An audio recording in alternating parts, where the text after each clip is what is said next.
coming quickly. And happy Mother's Day to you all. And like Brian said, happy to everybody who has a mother. So it's good to celebrate. It's good to have special days to help us to not take people for granted or special people in our lives. And it's good. Well, I'm going to read something to you. Jack Book gave me this card. I think Jack just left a little while ago. And so he says this: Church of Christ, thanks so very much for your expressions of love through your prayers, hugs, cards, flowers, and calls. Thanks also for the use of the church building for Joyce's funeral services last Thursday. And to our brothers and sisters in Christ to be with us to say goodbye to Joyce until the reunion in heaven. Jack Book and family. Isn't that nice? And the flowers you see around here and in the back as well are just less than half of the flowers that were here.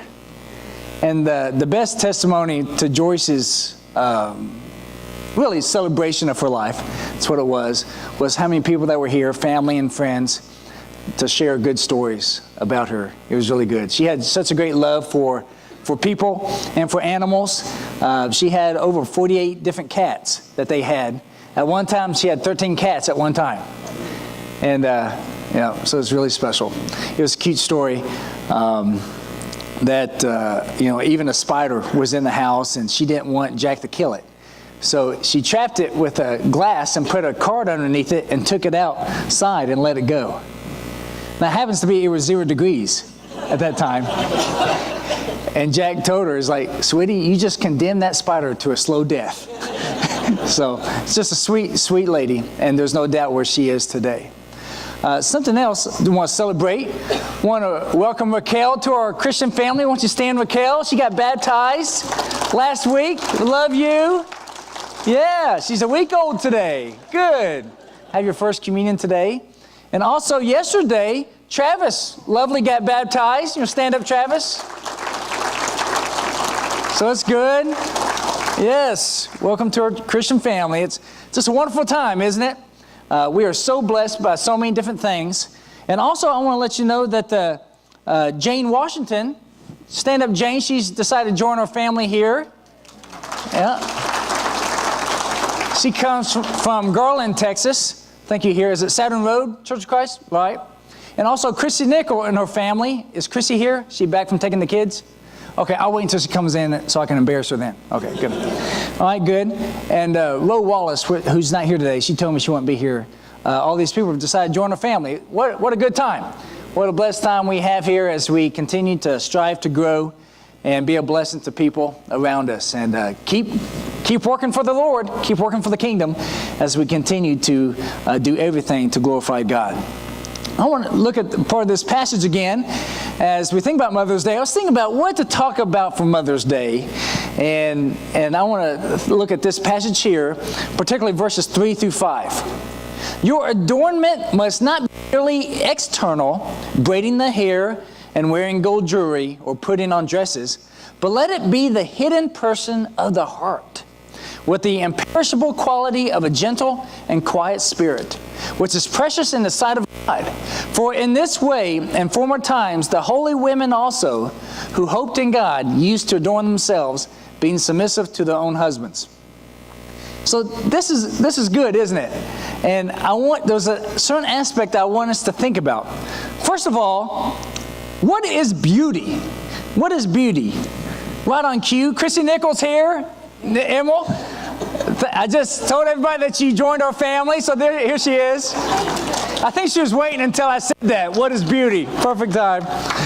So what is beauty here? The world would say it is what is pleasing to the eye. You know, how do you choose your fruit when you go to the store? Do you just look at it? Or is there a certain way that you know to pick a certain fruit by smelling it, thumping it, whatever? So you can see what's inside. Because really that's the tell, right? Who cares what looks on the outside if it's not good on the inside? And so what is true beauty?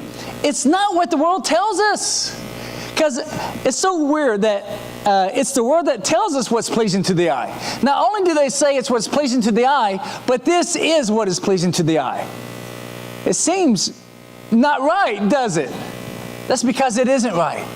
That's not the way that we see true beauty.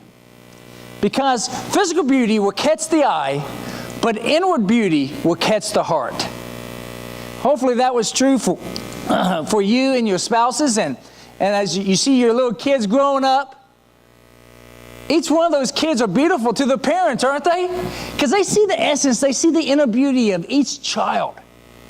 And that's, as mature people, hopefully, we should be able to see the inward beauty of people. True beauty comes from within. And that's what Peter is saying here in this passage. True beauty of women isn't the way you dress, and we appreciate all the time that you put in making yourselves look lovely. But your true beauty comes from within. The Proverbs 31 passage, that's such a beautiful passage there, talks about the quality that she has, the character that she has. Women are beautiful not because of an outward scale. And it's sad that a lot of people get their value from what other people say about them, or from how people say you look on the outside. But women on the inner measure have this with their nurturing nature, with their compassion that they have, their wisdom. And it says, submissive to husbands. This is Peter saying this.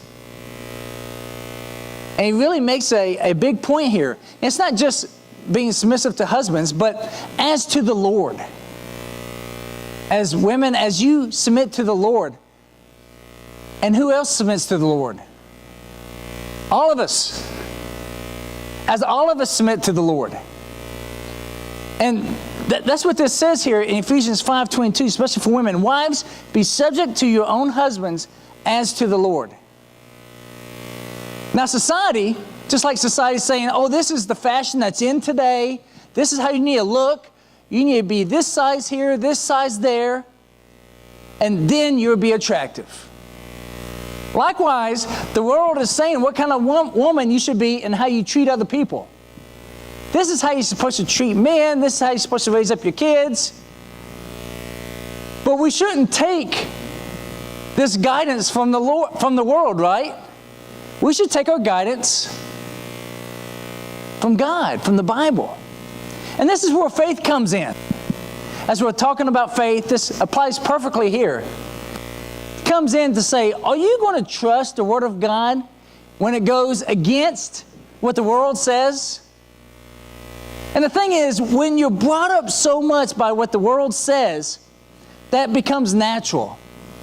That can feel just right because you hear it from so many people. You're taught it maybe in school. You see it in a lot of TV shows. And that becomes what feels right, natural. But really, we need to take our guidance from God Himself. We need to take our guidance from the Bible and let the Bible say what is right. So beauty in God's eyes.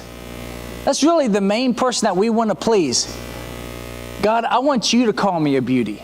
Okay, if other people call me a beauty, that's fine, but I want you to call me a beauty. I'm speaking for women here. So no matter what others say, as long as I'm beautiful by God's measure, then I measure up. You know what? There's a lot to having a healthy self-image. I think a lot of people, men and women, can struggle with having a healthy self-image. When you don't have a good self-image, you kind of look down a lot. You don't feel good about yourself.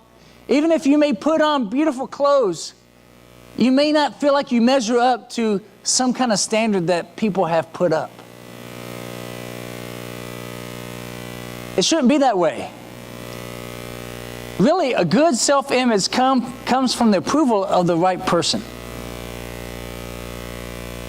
Those people that are closest to you, doesn't matter what other people think as much as long as those people that are closest to you see how wonderful you are. And even more so, how does God see you? Does God see you as a beautiful person? So not the world, not people, not even husbands, but God is the one who says what is a true beauty. You know, it's interesting that passage that says that wives submit to your husbands. Are wives supposed to do that for the husbands? I don't think so. Wives are supposed to do that for God. That is their gift to God in so many ways. And you think about your mothers, if they were respectful to their fathers, to their husbands, didn't that mean a lot? I know my own mother, she respected my dad greatly, and that meant a lot to me. That taught me a lot. So this inner beauty is like this butterfly being held by the hands. When you look at this, a picture like this, do you go ooh and ah about the hands? No. You say, what a beautiful butterfly. I think that's a monarch. It's a beautiful butterfly. And this is that beauty that you can have within of yourself. Your hands would be yourself, your body. But that inner beauty is that character that you're developing within yourself. That's your inner beauty. That people that truly know you can see that. Now, if people truly know you and you don't have that inner beauty, that's sad. But as Christians, God is developing this inner beauty in all of us. And that must be the goal.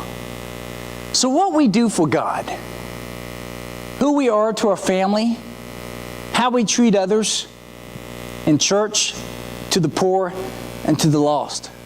I think this is how God develops that inner beauty inside of us. It's not how you treat those people, how treat the people that are going to bless you, but treat those people the way that Christ would treat them. That develops your inner beauty for all of us. So we dress ourselves with beauty with our Christian attitude and works. Look at this passage again. Your adornment must not be merely external, braiding the hair and wearing gold jewelry or putting on dresses, but let it be the hidden person of the heart, of the spirit, with the imperishable quality of a gentle and quiet spirit, which is precious in the sight of God. For in this way, in former times, the holy women also, who hoped in God, used to adorn themselves, being submissive to their own husbands, as to the Lord. Now, this message will go contrary to what the world tells us. But we need to take our guidance from God and from the Bible and truly be a true beauty as God says. Now, we're blessed. We have a lot of beautiful women here. We have a lot of beautiful men too. But as today's the day that we focus on our mothers, think about that. Think about the qualities that stand out most to you from your mom, and hopefully it's that inner beauty of how she served the family. And let us learn from that. Because I believe that's from the Lord. As the Lord served, known as a servant, that is the inner beauty as well. Now today, purposely, I had a shorter lesson because I knew we were going to spend some time focusing on the kids and have a focus on the babies that we had. So celebrate today. Celebrate your moms today. Celebrate the special people in your life today. Because who knows how long you have them, right? We need to take hold of every opportunity to lift up people that we have in our lives. And today, it's a great opportunity to lift up your mothers. Now, why do we meet here today? For Jesus. We lift up Jesus all the time in our lives, every Sunday.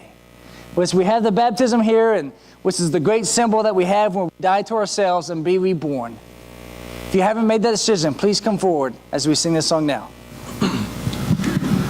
Let the weak say, I am strong. Let the poor